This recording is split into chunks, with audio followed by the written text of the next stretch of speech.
Gon, buhay pa rin ang ama mo. Hindi ko lang alam kung nasang parte siya ng mundo. Si Jill Freaks ay isang hunter. Kapag umabot ka na sa 12 taon, maaari ka nang kumuha ng hunter test. Bahala ka na kung anong gagawin mo bago dumating ang panahong yun. Ngayon na!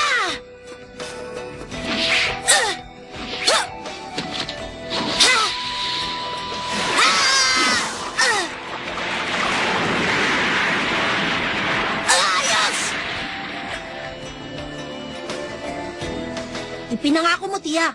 Ngayon ay maaari ko nang subukan ng hunter test.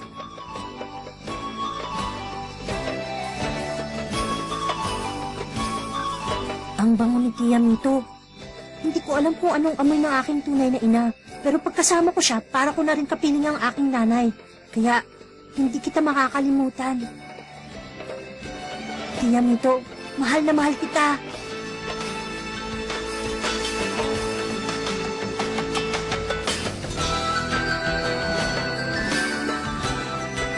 Papa, makikita rin kita.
Hunter daw?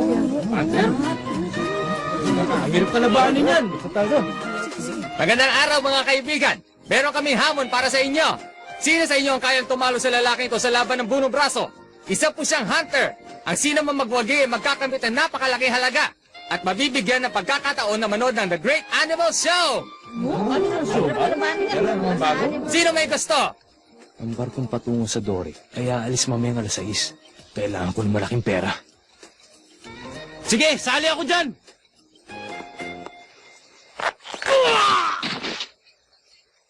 Napakagaling talaga! 4 na sunod-sunod niyang tinalo ah! Sigurado medyo pagod na ang hunter na yan, kaya subukan niyo na! Hindi na matatalo yung hunter na yun eh. Siya ba'y isang hunter?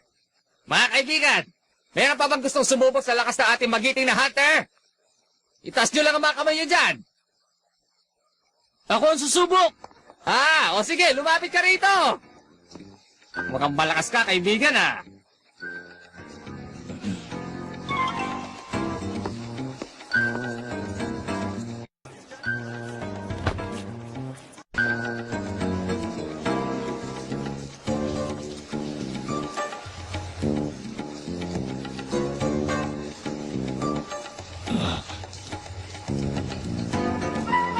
Ready? Go!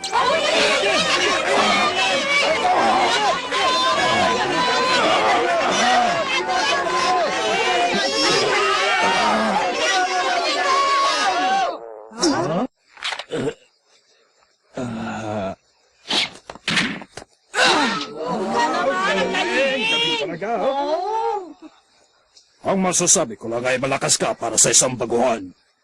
Pero masyado pang maaga para sa isang katulad mo na kalabanin ako. Anong sinasabi mong isang baguhan? Kung nandun lang tayo sa Dory. Huh?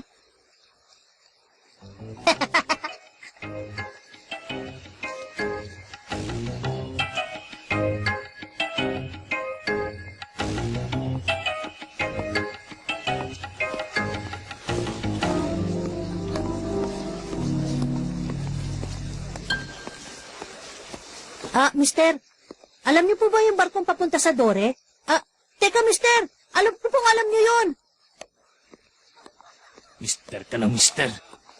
Sabihin niyo lang kung aling barko ang papunta sa Dore. Yun lang ang gusto kong malaman. Ituturo ko sa iyo ang papunta sa Dore. Basta sumama ka lang sa akin. Ha? Talaga po? Oo, halika dito.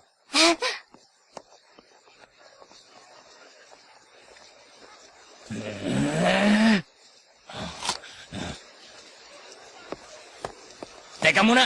Ha? Masyado yatang luma na yung estilo mo eh. Nagkukunwaring mabait sa isang taong bagon sa lugar, pagkatapos ay ibebenta lang para magkatrabaho. Totoo po ba yun? Ha? Anong pinagsasasabi mo? Ginagawa ko lamang ito para sa ikabubuti nitong bata. Kaya huwag ka nang makialam dyan.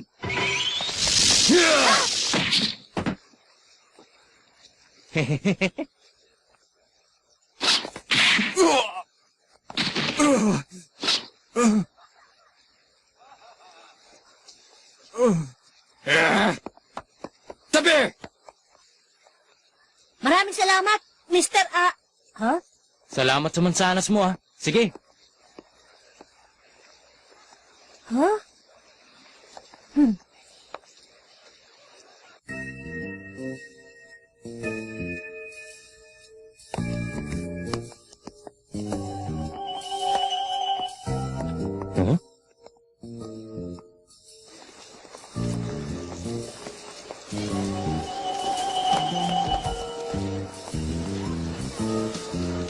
Ah?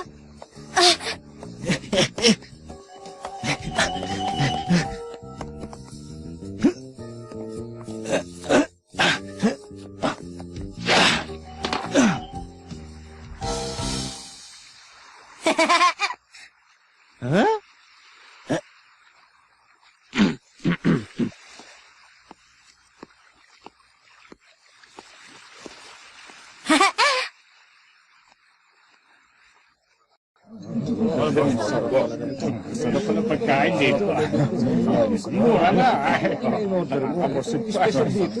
Oh, eto na yung...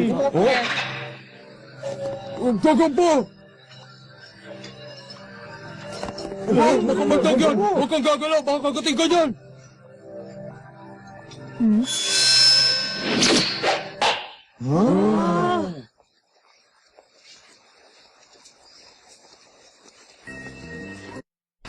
Kung bakit pa kasi ako tumakbo-takbo, lalo lang tuloy ako nagutom. Mandarambong! Tumigil ka! Huh? Walang bantay itong tindahan to. Wala ring laman ng tiyam ko. Tama-tama. Diyan ka na, bata!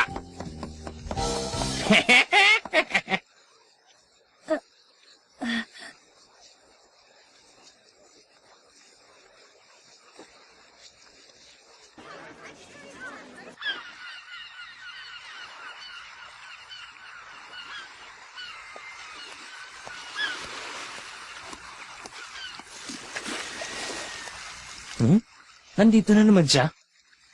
Siguro naintindihan mo na. Ganito talaga ang buhay.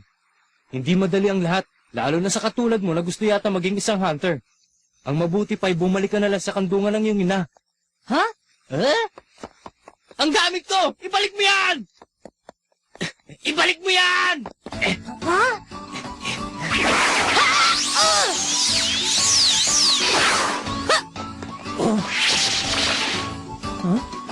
Paano?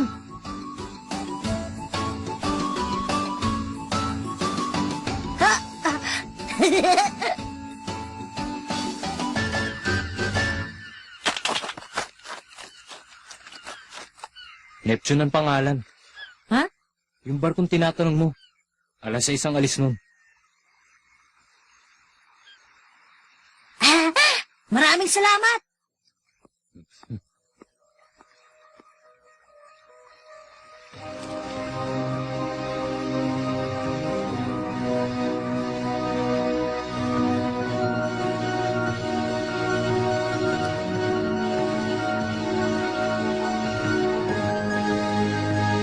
Nandito na tayo sa Whale Island.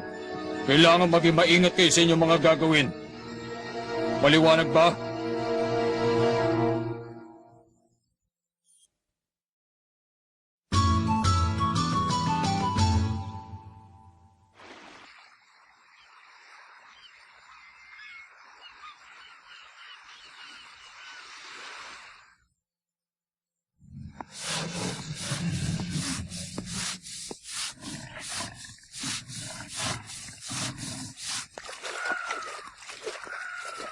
mayroong mga bagong muka.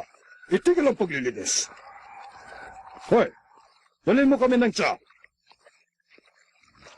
Sige, boss. Pinapilip mo ako at nahuli mo yan. Hindi ko gagawing negosyo ang pagiging hunter kung baliwala. Hunter pala. Lumapit po kayo lahat dito at ang inyong masaksihan. Ang iba't ibang uri ng hayop sa buong mundo na bihira nyo makikita. Nandito sa loob. Teka, ito na kaya yung barkong sinasabi ng mama? Saan kaya dito yun? Sige, pumasok na kayong dalawa.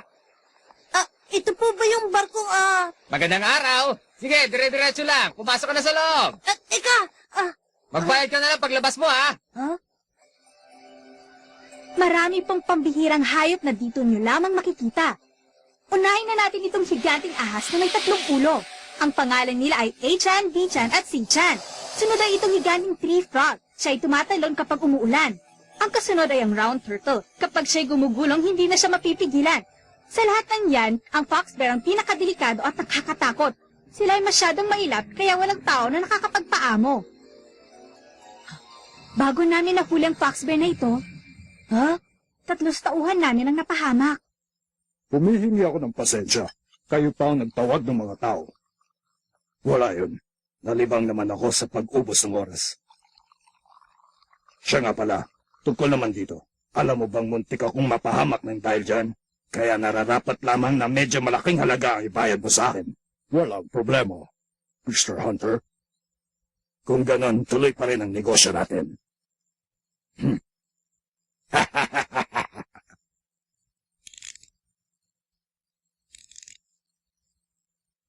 Hoy! Anong ginagawa mo rito?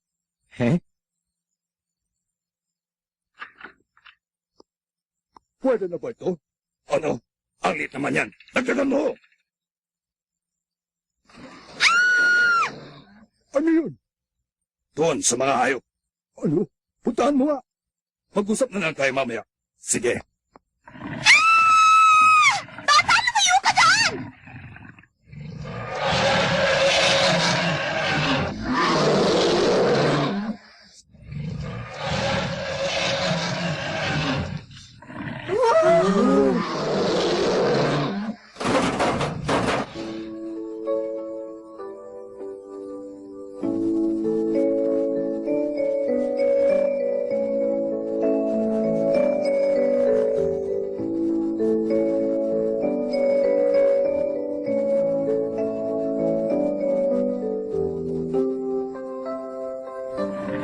Kawawa ka naman. Dahil nasa loob ka ng kulungan na yan. Katulad ni Kwanta, siguro ikaw din ang pinuno ng gubat na pinanggalingan mo.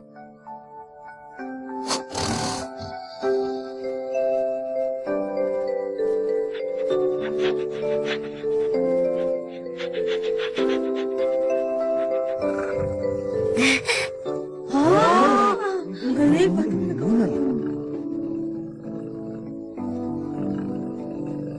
Paano niya nagawa yan? Ano bang nangyayari dito? Bakit ka ba sigaw ng sigaw dyan? Si Po yung bata lumapit dun sa hawla, tapos biglang nagwala yung fox bear, pagkatapos bigla na lang itong umamo. Bata, hindi mo dapat kinugulo ang aming negosyo. Kahit isa kang paslit, dapat kang maturuan ng leksyon. Mr. Hunter, Ha? Hunter?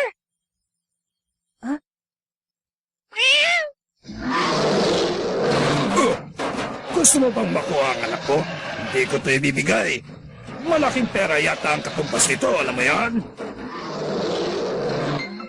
Siya ba yung Hunter?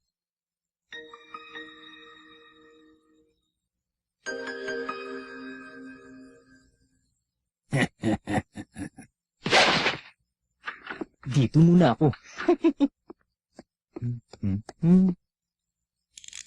Palagay ko, ang code ay...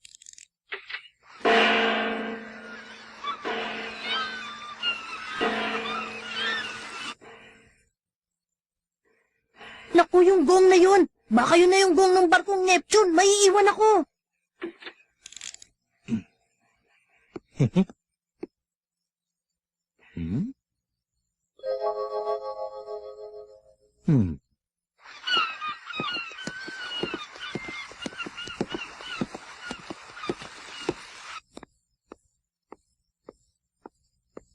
Siguro aalis na yung barkong Neptune. Anong gagawin ko? Ha? Mister! Ha? Mister! Bakit nandito ka? Paalis na yung barko, hindi ba? Okay lang, aabutan ko pa yun. Bakit ako nandito? Dahil alam ko meron pa akong responsibilidad. Tingnan mo to, mukha bang kapakipakinabang? Ha? Ang tagal naman, wala nang oras. Mauuna na ako. Sana hindi na kita makita.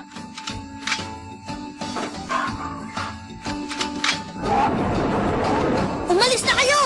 Pumunta kayo kahit saan nyo gusto! Mula ngayon, kayo'y malaya na!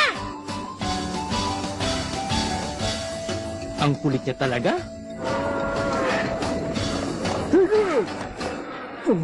Ikaw ba may gawa niyan?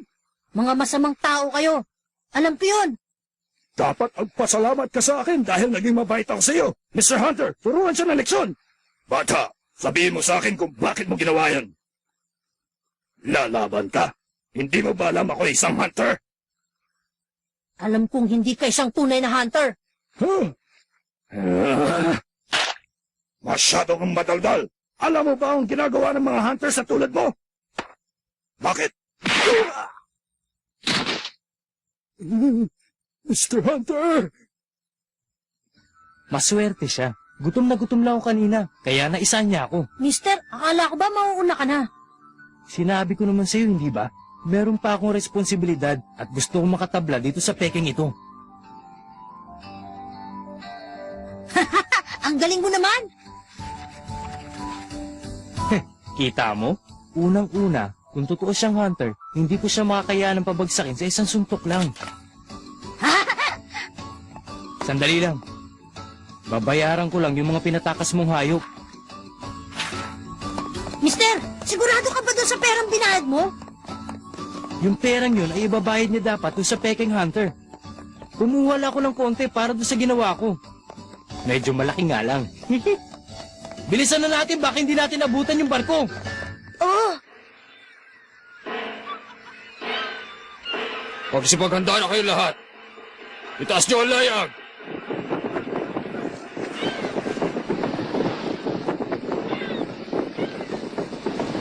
Sandali! Hintayin niyo ako! Sasakay ako sa barkong yan! Ako rin! Nahuli na kayo. Hindi na maaaring bumalik. Kung gusto niyo, lumangoy na lang kayo. Masyado na yata mabilis itong barko ah. Kahit lumangoy pa sila, hindi na nito aabutan. Tignan mo naman yung bata. Nagpupumilit maging isang hunter. Ha? Mister, sumunod ka na lang sa akin. Ako nang bahala. Teka! Sinabi ko na nga bang dapat iniwan ko na lang siya eh. Teka! Ano ba talagang iniisip mo? Sumunod ka na lang! Ano naman ginagawa ng mga yun?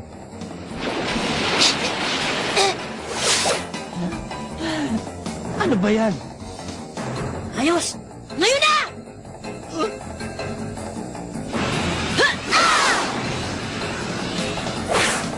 Kumapit ka sa akin! Ha? Oh?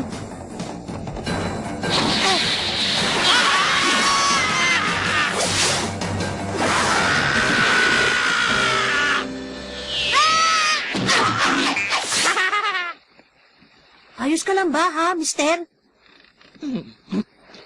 Hindi ako si Mister. Ako si Leorio.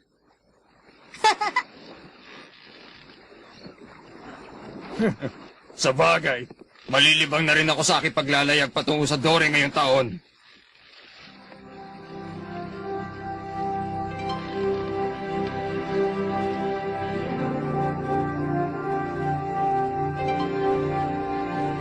Paalam, Will Alam.